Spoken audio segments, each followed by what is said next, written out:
Assalamualaikum warahmatullahi wabarakatuh. Salam sejahtera, salam sehat, salam kasih sayang untuk kita semuanya, saudara-saudara sekalian. Pada pagi hari ini, saya akan memberikan kuliah untuk pertemuan yang ke-12 ini, yaitu dengan topik konstruksi sosial dan budaya dalam dakwah kontemporer.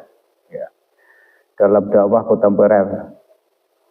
Jadi sebagaimana kita ketahui bahwa dakwah ini memiliki latar belakang atau dipengaruhi oleh keadaan sosial dan budaya yang ada di suatu masyarakat. Sehingga modelnya, bangunannya itu tentu saja ada berbagai macam. Oleh karena itu pada kuliah ini, materi ini saya akan melaksanakan atau menyampaikan bahan ajar dari proses perkuliahan ini, yaitu yang berjudul atau topiknya adalah konstruksi sosial dan budaya dalam dakwah kontemporer. Ya.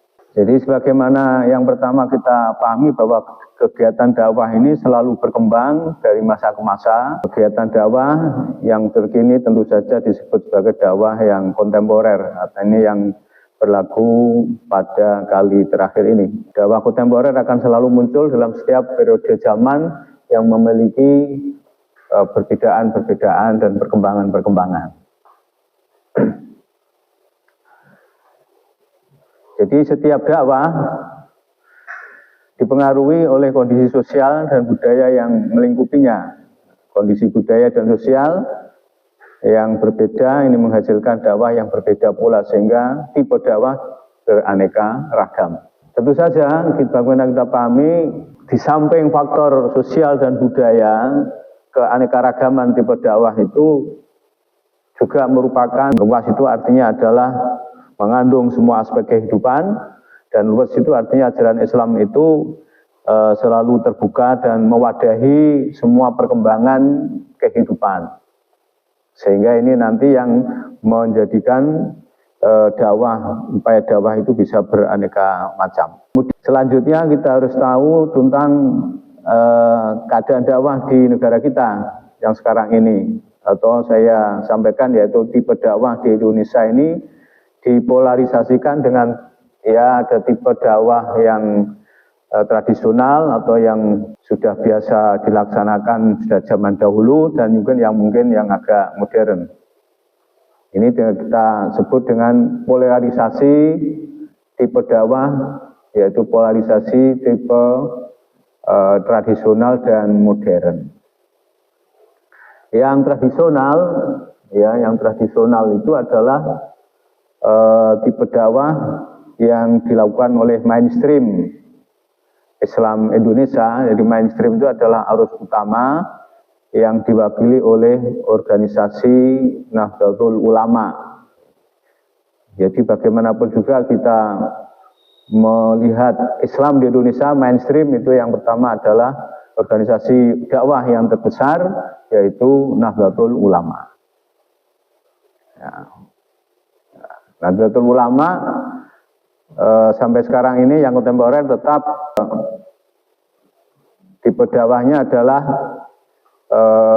secara komunal, yaitu dengan bentuk kadang pengajian akbar, kemudian ada kegiatan-kegiatan dakwah yang selalu dilakukan rutin setiap minggu, ada berjanji, ada riba, ada Lailatul Ijtima, kemudian juga ada Simtul Duror, kegiatan-kegiatan itu. Dan ini kita akan melihat sampai era sekarang ini itu tetap eksis ya. Karena ini memiliki kelebihan, yaitu sebagai suatu penawar dahaga spiritual. Ya. Karakteristik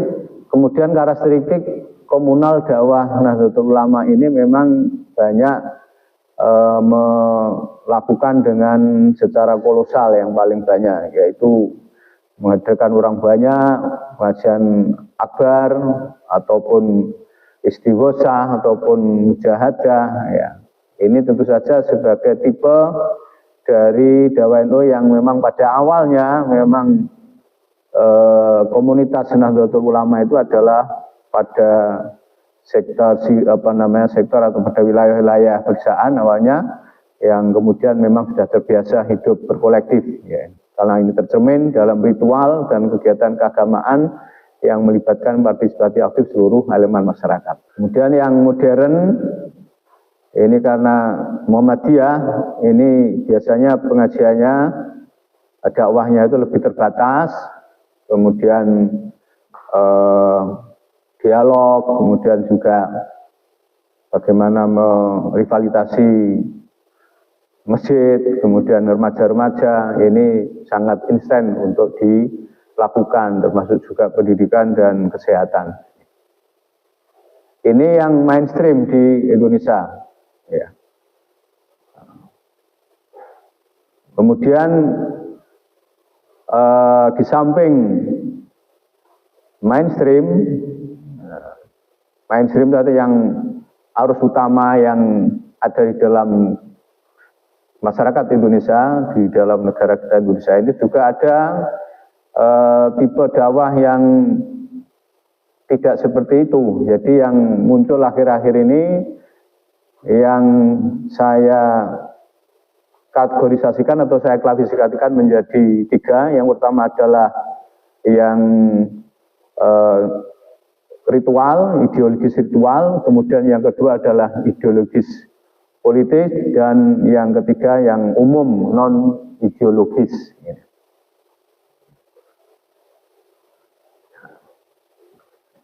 Model dakwah ideologis ritual ini biasanya memang tipenya itu adalah berkutat terus masalah pemurnian Islam dalam ibadah ritual dan tekstualisme ajaran. Ibadahnya, khususnya ibadah ritual ini harus sesuai dengan apa yang pada zaman Nabi secara tekstual, secara bunyi teksnya seperti itu, ya itu harus dilaksanakan. Kemudian ya contoh dari tipe dakwah yang ideologis ritual ini adalah seperti Majelis Tafsir Al-Quran, MTA, Hidayatullah, kemudian juga ada LDI, Lembaga Dakwah Islam Indonesia. Ini modelnya seperti itu.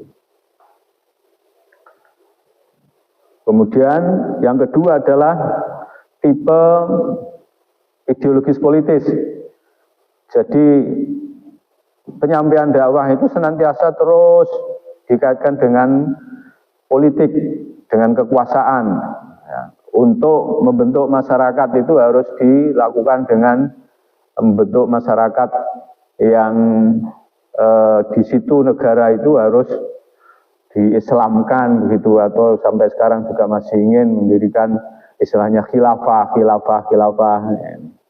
Ini ciri dakwah tipe model ideologis politis ini.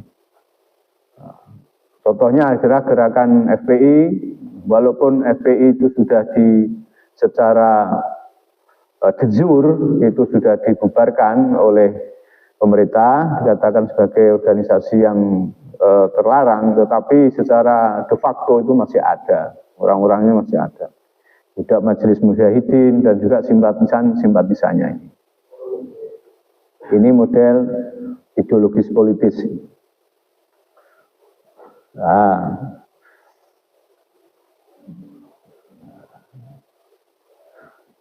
kemudian yang ketiga, ini adalah tipe dakwah umum, jadi tidak non-ideologis. Bukan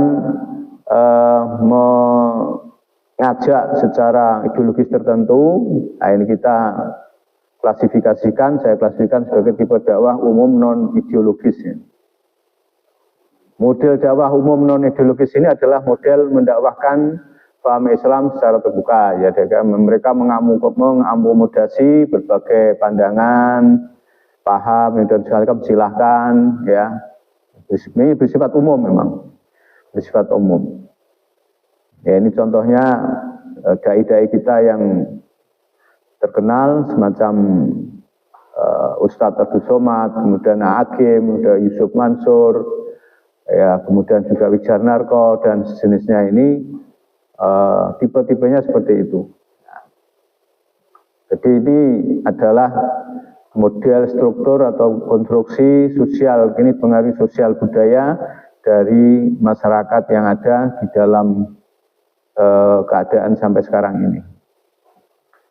Ini yang bahan ajar saya di dalam perkuliahan, topiknya adalah atau pokok bahasan adalah konstruksi sosial budaya dalam dakwah kontemporer ini. Demikian, ini terima kasih dan mohon maaf. Kami akhiri. Assalamualaikum warahmatullahi wabarakatuh.